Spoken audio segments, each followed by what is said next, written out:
fortifications and minefields, attacking over dunes considered impassable by the Egyptian defenders.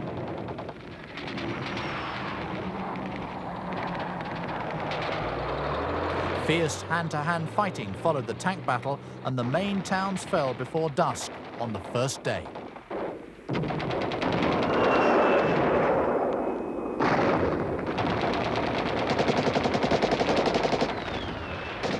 Egyptian tanks fell prey to well-armed and efficient infantry.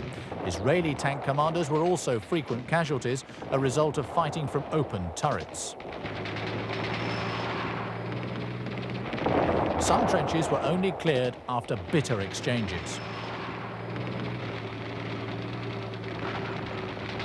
But it was accomplished with little loss of momentum to the offensive.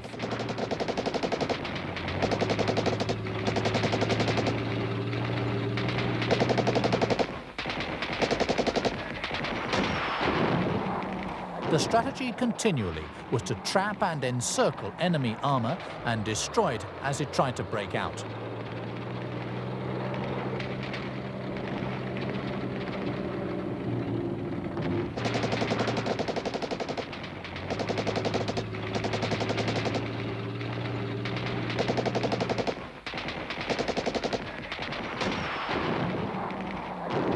The Israelis entered Gaza on Tuesday lunchtime, halfway through the second day after what they described as a brutal battle.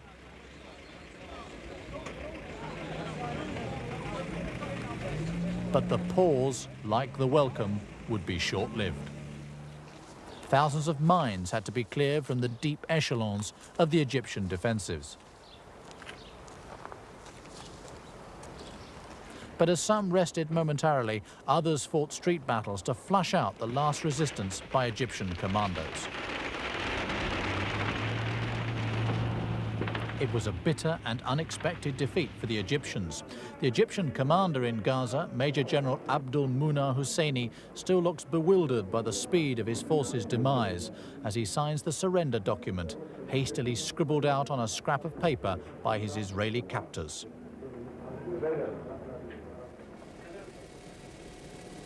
Further west, Wessex helicopters brought in paratroopers by night to outflank Egyptian strongpoints in the most important battle of the Sinai theatre for Abu Agheila. Here, the Israeli offensive was led by a future defense minister, General Ariel Sharon. Once they reached the main Egyptian defensive positions, Sharon brought forward the divisional artillery units to soften them up by persistent bombardment.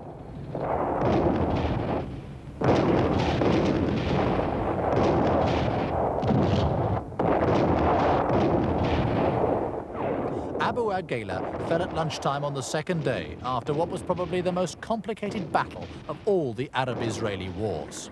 By Wednesday, Egyptian forces were fleeing for safety beyond the Suez Canal.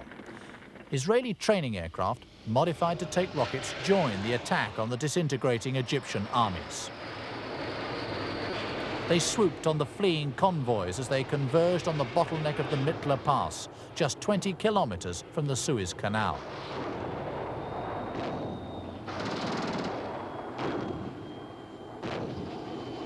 Mirage 3s, recently brought from France, were also bombed up. Refueling, rearming and changing pilots took just 7 minutes before the next series of strikes that decimated the Egyptian army east of Suez.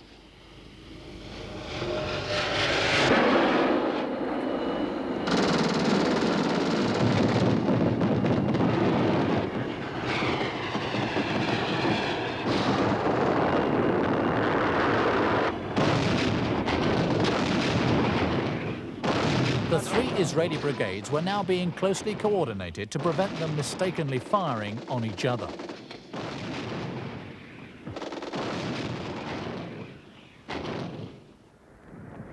Seven Egyptian divisions, 70,000 men, were totally destroyed in scenes that became famous around the world. In many cases, vehicles and weapons were simply abandoned in the haste to get back to the Suez Canal. Hundreds of vehicles littered the landscape. With the dramatic collapse of the Egyptian army, the way was wide open to the Suez Canal.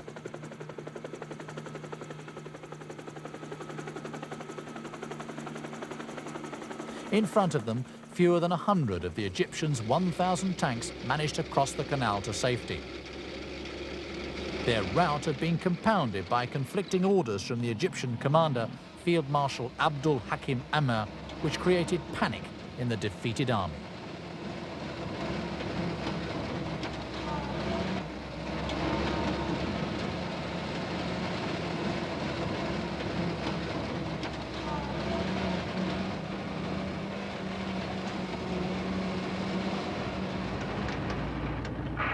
The strategic rail bridge over the canal was reached on the fourth afternoon.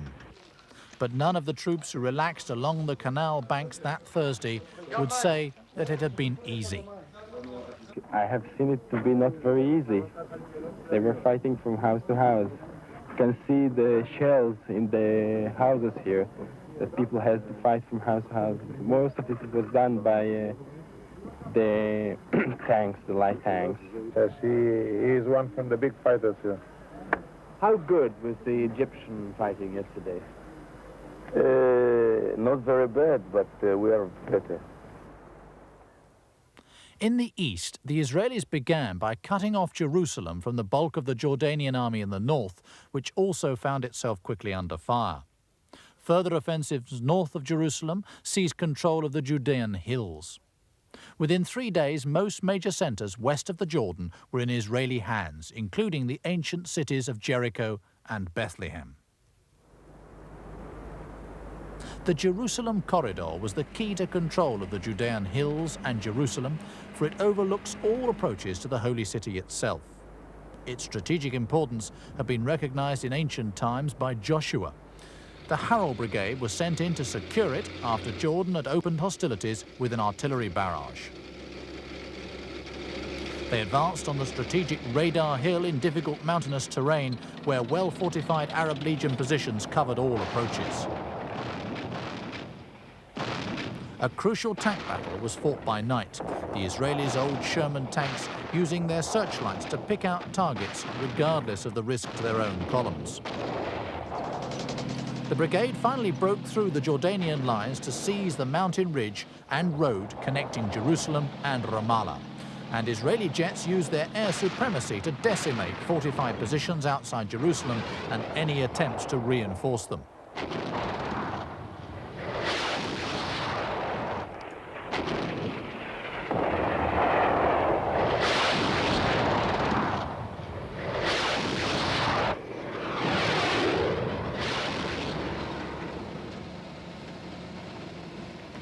The battle for Nablus was typical of the Jordanian front. It was largely an urban affair, fought over the streets and buildings of cities and towns with deep religious connotations for Jews, Muslims and Christians alike.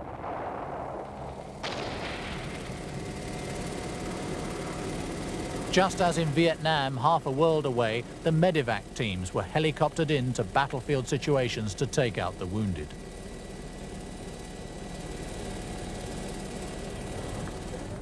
Reservists taken prisoner while still in civilian dress were evidence of the speed of the Israeli assault. Nonetheless, the Jordanians, with the smallest of the Arab armies, proved to be the only ones to inflict damage on Israel as the conflict unfolded. Jerusalem's Wailing Wall was reached on the fourth day, the Israeli Defense Minister Moshe Dayan posting prayers of thanks. This was a deeply religious site denied them under the 1947 partition, but staying there would fuel Arab anger for years to come.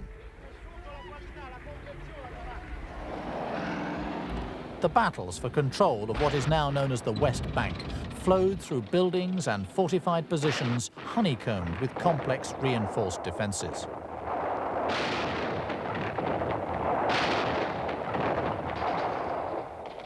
Here was where they met the men of the Arab Legion's El Hashim and Hittin brigades, their most effective opponents. In the towns, troops found heavily defended buildings, some several stories high, all interconnected by deep trenches and protected by minefields. Here, too, the Israelis suffered half their fatal casualties of the entire war.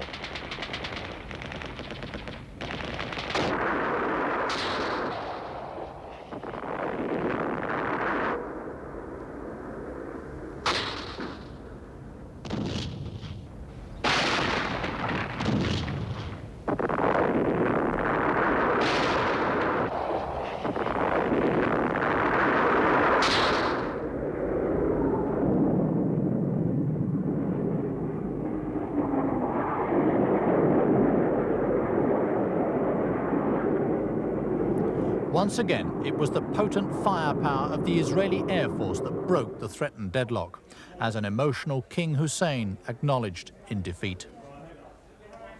The battle was waged against us mainly from the air, almost exclusively from the air, with such overwhelming strength and continued sustained air attack on every single unit, on every single formation of our armed forces, day and night, right till last night. Thereafter, Israeli troops swiftly occupied villages and towns of both religious and political importance to Muslims, Jews and Christians alike.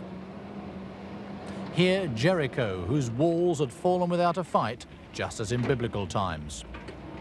Jordan, a reluctant ally of the Egyptians, had, in population terms, lost half its kingdom. Bethlehem was among the last Jordanian towns to be occupied. Little resistance was encountered because, lacking reinforcements, the bulk of the Jordanian forces had been skillfully withdrawn. Also on the move, a trickle at first, the people whose plight would prove to be the one matter that prevented any attempt at a lasting peace, the Palestinians. Already, Arab propaganda was warning them that there would be no safe haven for them in the occupied territories. The desire to flee was further fueled by the fact that Jordan and other Arab countries paid them remittances. These would be unavailable if they remained in the West Bank. Few did remain to support the suggestion of a Palestinian homeland in the West Bank territory, and the opportunity to use their plight as a political weapon was not lost on the defeated Arab nations.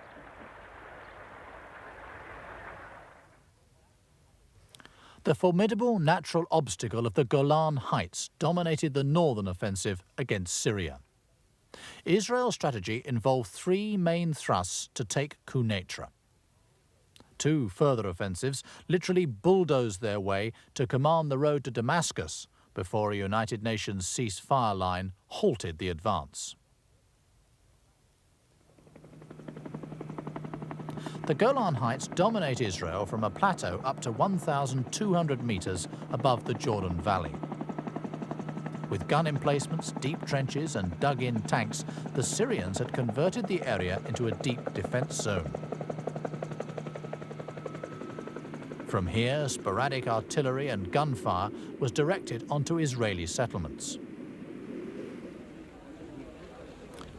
Briefing the officers who would lead the assault, the Israelis stressed how Syrian deployments obviously relied on the difficulties of the terrain to aid their defenses.